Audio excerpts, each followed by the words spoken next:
Hi everyone, it's Monica and welcome back to TaylorMade Cards for You. Well, I love washi tape. I love washi tape that is Christmas designed. I love washi tape that is script designed. I love red washi tape. I love green washi tape. I love washi tape. And it really surprises me that so many people say they don't know what to use their washi tape for. Now, the obvious use, of course, is to decorate packages or envelopes, but there's so much more. And I want to go ahead and share with you some of my ideas for using your washi tape to create your own design paper this Christmas season. Now, I know you have a lot of scrap paper. If you're a crafter, you have a lot of scrap paper. And you have white scrap paper, you have scrap paper that you've created other cards with. It may not even be Christmas designed, but I'm going to show you how you can create and use up some of this scrap paper. So if you start out with a white piece of paper, this is a really easy technique. You can just get some of your washi tape and then just cover the background. This tissue washi tape paper from Tim Holtz is probably one of my favorites because it is thin. The script is beautiful and it's so easy to create backgrounds. And not only that, but I love that it's tape because I can put down the first tape and then my paper isn't going anywhere. I use my grid to line up my tape if I am trying to create a design, and I just go to town. And I can use up so many scrap pieces of paper like this. A lot of times if my scrap paper is starting to build up, I will just get out my cutter, cut some A2 cards, cut some 5x7 cards, and start adding washi tape.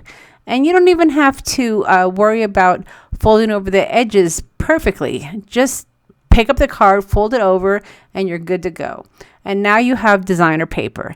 And you can create lots of this paper and just store it away. Now, the paper that I just created is perfect as it is, but maybe you want to go a little bit further. So let me show you how we can continue on with this one piece of paper.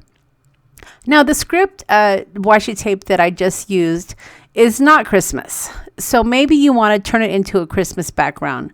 Well, get out those plaids and let's create some diagonals. Now, for this background, I went diagonal because the card on your top left, I went straight across. I used a thin washi tape and I just created small lines horizontally. I used the same background paper, but you can see that it is just a little bit different. The diagonals are so easy to make, you don't even have to have them perfectly aligned. Just add your washi tape. And as you can see, the same script background, but two different cards. But let's take it a step further. We have washi tape that is thick, we have washi tape that is thin, and when you combine them, they really are elegant. So I am just working off of those plaids and just grabbing one of those lines and adding some thin washi tape. Now, one thing I have to caution you on is as you add more layers, the washi tape does have somewhat of a waxy feel, and as you create more layers, it may be more difficult to stick it down. So you're going to want to be aware of that. The tissue washi tape tends not to be as waxy, but some of those designer washi tapes that are out there tend to be a little bit waxy. So you're probably not going to be able to stamp on these backgrounds. They're purely for decorative.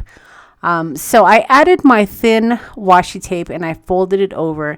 And as you can see, some of the folds didn't quite stick, but I'm going to show you how you can solve for this. Now, this is the back of the card. And what I'll do, especially if I have more than a couple of layers, I'll take some Scotch tape or I'll take some of that thin tissue tape and I will use it as an adhesive to hold down some of those thinner washi strips. Now, as your washi tape gets older, some of the tapes will start to be more difficult to pull off in one strip. You'll find that as you start to pull your tape off, it's going to rip part of the way. So that's why it's really important to use your washi tape. So that way the adhesive doesn't get gooey and it doesn't affect being able to pull out a nice crisp strip from your rolls. Now, by just adding that little bit of tape on the back, you can see that it held down those smaller stripes, and now my background is good to go. All right, so white cardstock is easy, and I get that. But let's go ahead and take some cardstock that already has some design. Now, this red and white one, on the back, it's kind of a circus theme. But if you turn it over, the red and white kind of gets you to that Christmas color that we're looking for. But let's take it a step further. I'm going to take some of my red, no peeking washi tape, and I'm going to add it to those horizontal lines. And then I'm going to take some of the thinner washi tape and then just add those. Now, as you can see, I am using the background of my grid for my Tim Holtz media mat to kind of line up my washi tape. When you're working with horizontal lines, you're probably going to want them to be straight. So it's nice to have somewhat of a grid on your background to work with. And then after I added my tape, I went ahead and I just folded over the edges and I'm good to go. But again, let's take it a step further. Maybe you want it to be just a little bit more colorful. Right now we have red and white, but let's go ahead and add some holly to this. And I just am kind of figuring out exactly where I want it to go. And I decided to stay with the horizontal theme. And again, I'm using that grid in the background to line up the washi tape and add a little bit more color. And as you can see, by just adding 3 different designer washi tapes, I was able to really vamp up this cardstock. I think it looks awesome. All right, so red and white is easy for Christmas, and I get it. But let's go ahead and work with some designer paper that probably isn't too Christmassy. Now, the script on the background, I probably could get away with it being Christmas, but I'm going to go ahead and use the other side, which has the butterflies. And one thing that I like, or I look for, I should say, when I am trying to decorate my my paper, is I like to look for some sort of a pattern, either going up and down, diagonal, just something that will kind of draw your eye towards it, and it's a good starting place for your washi tape. So as you can see on this particular one, I did have a line that went up and down, and I chose some washi tape that kind of complemented, went with the background, but not necessarily Christmassy. Now, this paper also has some a diagonal grid, I guess I should say. And I'm going to go ahead and use that diagonal grid to add my washi tape. And again, I'm working with this holly tape that I think is from Tim Holtz. I have so much washi tape, you guys, it's hard for me to keep track. But I'm going to go ahead and work with this washi tape here following the grid. Now, I wanted to keep the butterflies. I guess I could have easily covered the butterflies, but I wanted to keep the butterflies as somewhat of a focal point. So it's perfectly fine to break up your washi tape, especially if you're following a pattern. You just want to make sure that when you are adding the washi tape to the other side of your image, that you are lining it up. Because if it is off, not to say that won't work, but it will look a little bit wonky. And for this particular background, I wanted it to be all cohesive. Now, as I'm adding the washi tape, you can see on the bottom where it kind of stops. And I have just been tearing it off. But if you are the type of person that likes to have a straight edge, then you can easily use a ruler to cut your washi tape. And or scissors as well. But for me, rulers are probably the easiest way. But I'm going to show you that in just a moment here, that when you are adding your washi tape, if you want to have a clean edge, then just grab a ruler, and when you get to the edge, hold it down and then rip your washi tape off. Okay, so now that I have all of my diagonals, I'm going to go ahead and use some more washi tape to cover those edges. I knew I was going to do that, and I did have a straight line, as you can see, that I'm following, and that will cover up some of those edges and make it look complete. I really think that if you left it without that line, it might look somewhat incomplete, but this way it kind of draws your eye to the edge, and it makes it look like a complete pattern. But I didn't want to stop there. I wanted to go ahead and add another washi tape just to finish off the pattern. And this one is a white washi tape with green lettering, whereas the other thin one was green washi tape with white lettering. So it really complemented. And just like that, I've taken a piece of scrap designer paper that is not necessarily Christmas and turned it into some Christmas paper. So as you can see, if you don't have a lot of room in your craft room and you don't have a lot of room to store paper, like a lot of us don't, you can easily stock up on your washi tape, and you can alter some of the paper that you do have and create multiple backgrounds. All right, so those were pretty easy, I'd have to say, except for maybe that last one.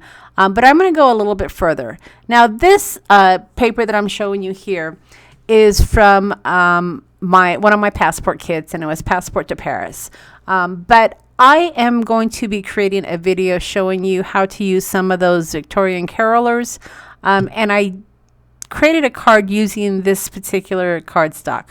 Now, when you look at it, you might think, oh my gosh, this doesn't look like Christmas at all. How are we going to turn it into Christmas? But I'm going to go ahead and show you what I did right here. Now, a lot of times when we're using these Victorian carolers, we're putting them up against a lamppost. But I wanted the Eiffel Tower to be on the background. So I went ahead and I cut down my paper. But as you can see, I wanted to create a 5x7 card, but the cardstock was just not tall enough. So I went ahead and I cut it down, and then I'm going to use some washi tape to add the part that I cut off, which was on the right side, and I'm going to create a 5x7 card just by kind of manipulating my cardstock. Now, I know that you can't do this with all your cardstock. You really have to make sure that the design is somewhat similar. But for this particular cardstock, it really worked. All I had to do was cut off that part of the border that was on the right-hand side, add it to the bottom, and then trim it down. And now I have a piece of cardstock that I could easily mat onto some black cardstock and use it to create a 5x7 card. And then after I trimmed down the paper, I wanted to make sure that that bottom portion that I just added wasn't going to flop around. So I did turn over the cardstock, which I'm going to be showing you here in just a minute, and I added some more washi tape. Now, don't throw away your pieces, especially on some really pretty designer paper just like this one.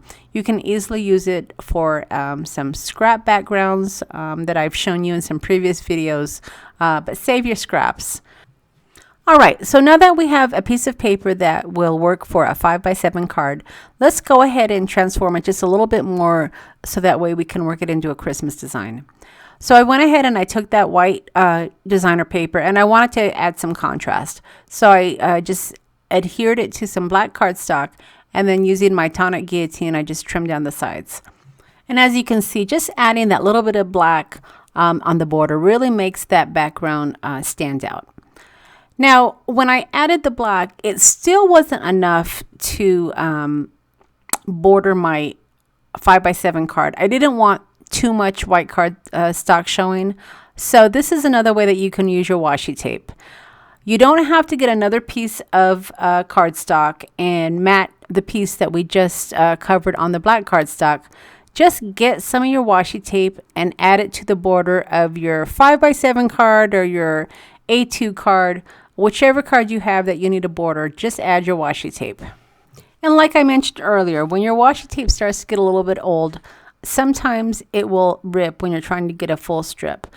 So if this does happen while you're creating your border, just make sure that you start with a clean edge by using your ruler, and then just add the washi tape where you left off. Once you get your card mounted, you're really not going to be able to see that it was two pieces of washi tape, so don't fret.